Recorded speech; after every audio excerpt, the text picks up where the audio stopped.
Blessings, blessings, beautiful beings. Are you someone that's done some of the work but you just can't move beyond your egoic constraints? Well, this is what it takes. My name is Phoenix Martino, and I'm your messenger of love for the day, your guide to personal freedom and peace. And I'm here to talk to you today about conscious or authentic relating, sexuality and sex. This is the number 2 most voted topic by my community, and I have the topics of what you wrote for me right here. And the first was having our sexuality and sexual desires allowed and normalized to be seen and acknowledged, that I am a sexual being with no shame. Do you know how many men get shame as soon as they have an erection? Imagine that in public. Or women get called out for being a whore, for having sexual desires. Our society shames our sex energy. And so we hide away in our rooms, and still the shame exists. What you sent through is how to open, relate, trauma, blocking intimacy, all these topics. I'm going to look at them today.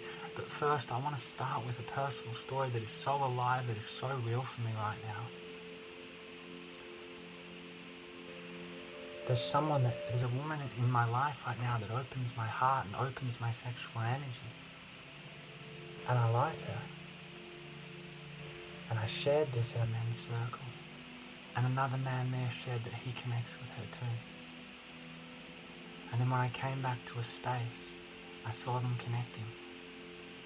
And they invited me in for a hug all together. And I did, but I was so triggered. I was so triggered.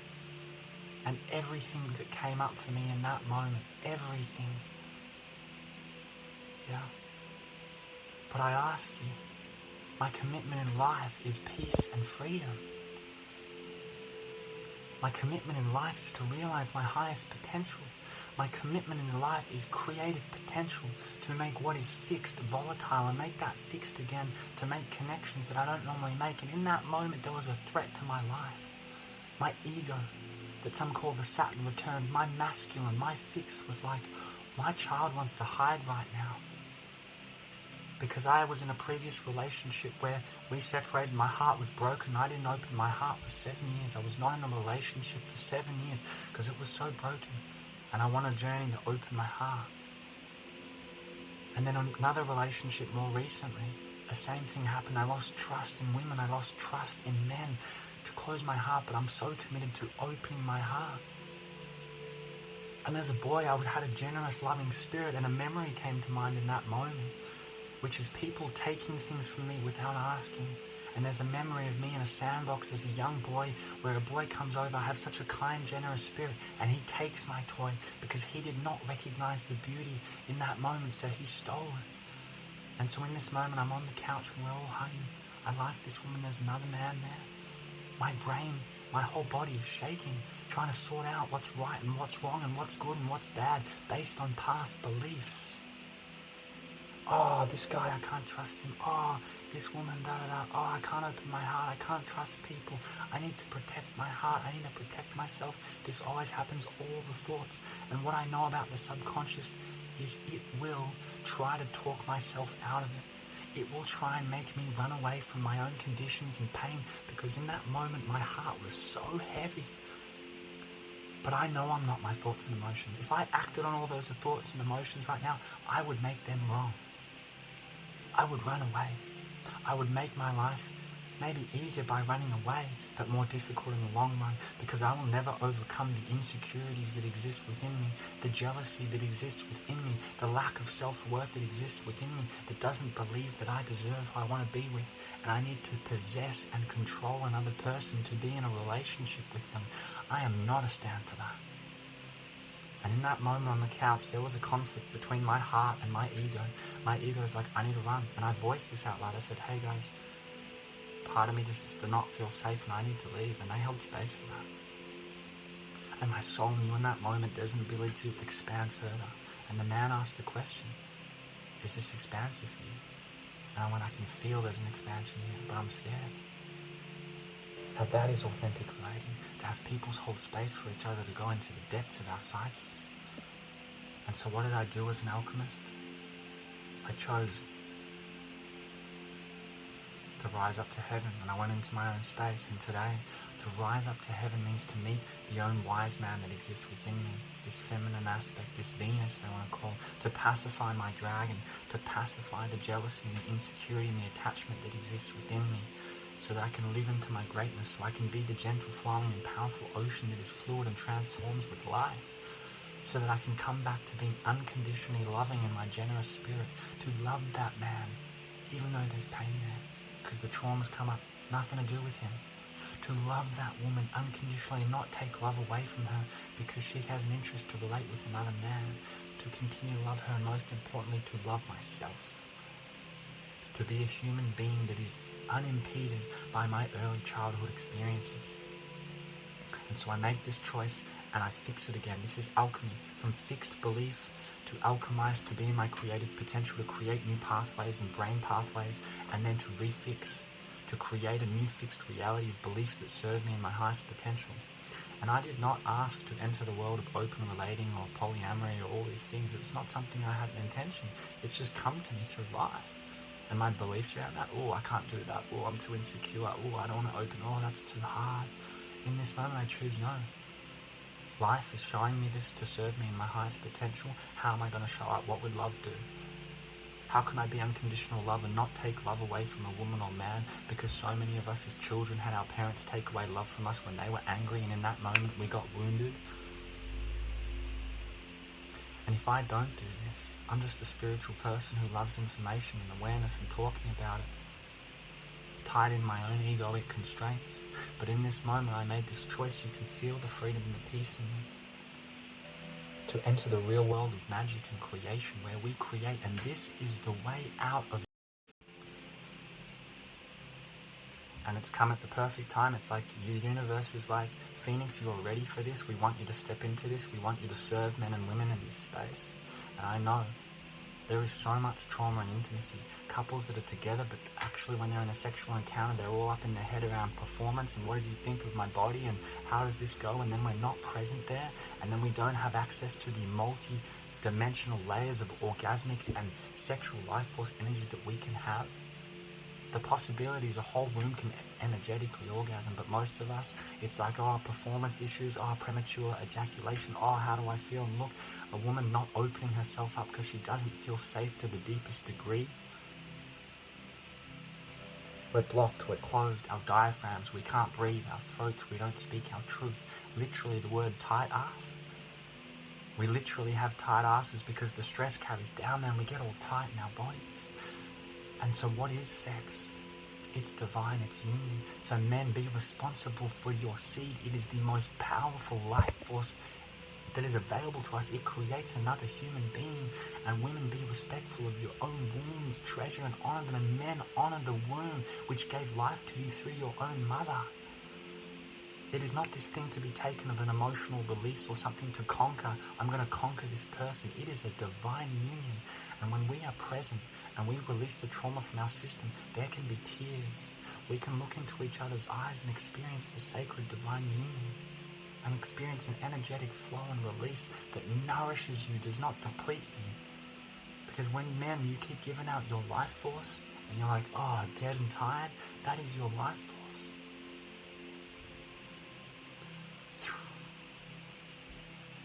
And some of the other topics you wanted to know about is how to talk about sex with your children.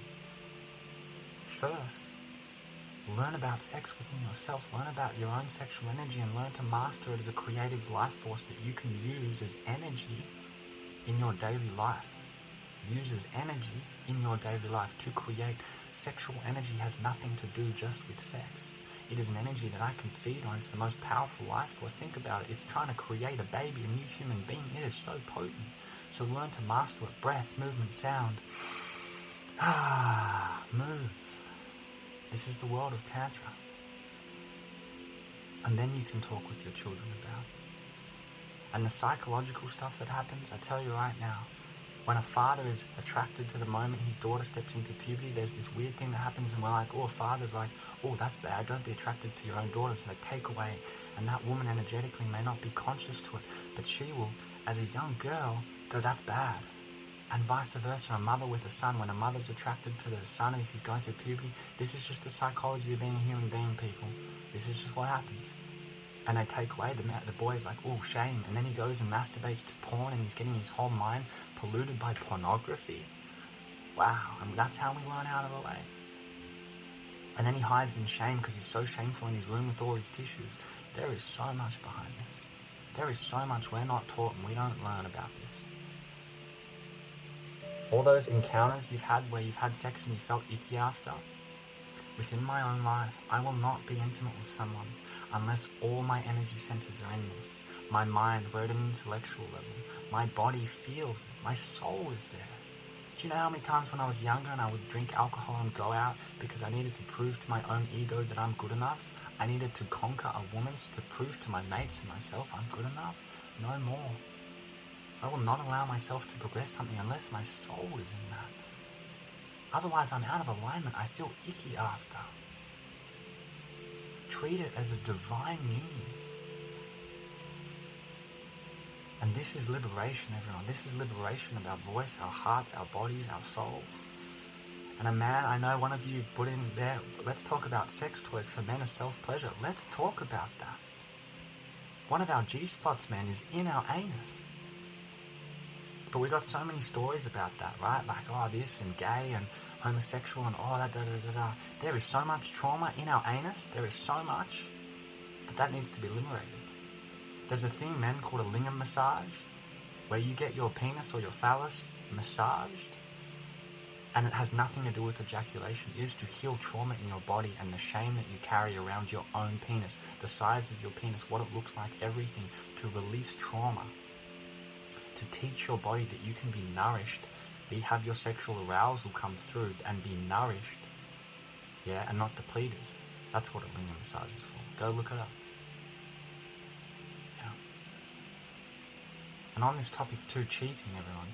Cheating just creates trauma. And why does cheating happen? Because someone's not getting their needs met in a relationship, or they're so scared that they need to go out and find another need somewhere else because they actually like the person, but they're just so scared. It's just subconscious patterns playing out.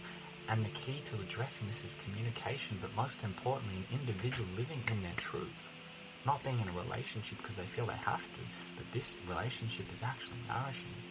All cheating does is create the trauma that I have myself. Trust. I lose trust in men and women, and then I competition with men, and then I don't trust women. I can't open my heart anymore. What a journey it is to open the heart again. Yeah. And the stand I am for this world is to empower women into their power, and is to love men unconditionally. Even so much so that the other day, last week, I had a shower with two men. It just naturally happened. It wasn't planned. We just all walked in after the beach and having a shower. Now that was a new paradigm for me, but it just felt so normal. Talk to me 2 years ago, I would have had all these homophobic da-da-da stories, people judge me, da-da. We just had a shower together. It's completely normal. That's liberation. That's freedom from all the societal conditioning. It was fine when you were a 4-year-old if you think about it, but when did it become weird? When that person in school, primary school, said, you're gay. When someone said that that's not cool. Yeah. How to love each other without constraints. Without constraints. You know, I remember a year ago, I went to hug a man, I could feel the tension in his body because all his crap's coming up, gay and I don't know this man, this isn't safe. That is how much trauma we're carrying people with each other. If your body's getting tense when someone hugs you or speaks to you or you're in public, that's trauma. Yeah. So coming back to authentic relating, sexuality and sex, we are all sexual beings. All of us. I honor you all for whatever your preferences are. And sex is sacred. It has nothing to do with the pornography and the movies. It is an energetic experience where the whole room can orgasm. You can be so nourished. But we need to learn how to master these skills again. Tantric skills, breath, movement, sound, presence, undo the conditioning, and authentic relating. Speak your truth always. Hold space for each other to heal. Open your heart. Yeah, and for me right now, I'm stepping in this place of letting go of insecurities and jealousy and all the parts of me that want to control and manipulate.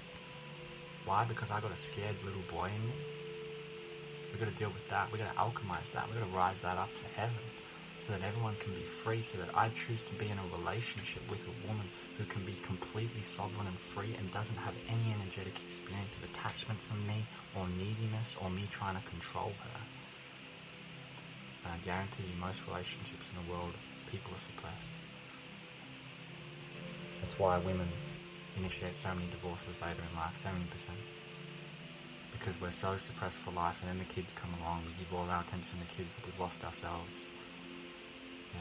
Even when I meet a couple, I can tell sometimes the man energetically is like threatened by me. How do we hold space for that, each other? How do I hold space for that brother and let him know, brother, I've got you, you're safe, I'm not going to do anything. But I also need you to be liberated because you're controlling this woman. How do we do that? And that's what a man did for me. And all my crap came out. I could have run away. And that man, there's so much of my thoughts and beliefs that I could go, oh, this man's sleuth and da. No. I see beyond that. I transcend that. I see the stand that he is. Because everything I trust is in the divine greatest good of my highest potential. And we're here to liberate human beings. So, blessings, blessings, blessings. May you be love. May you be peace. May you be freedom. May you be you.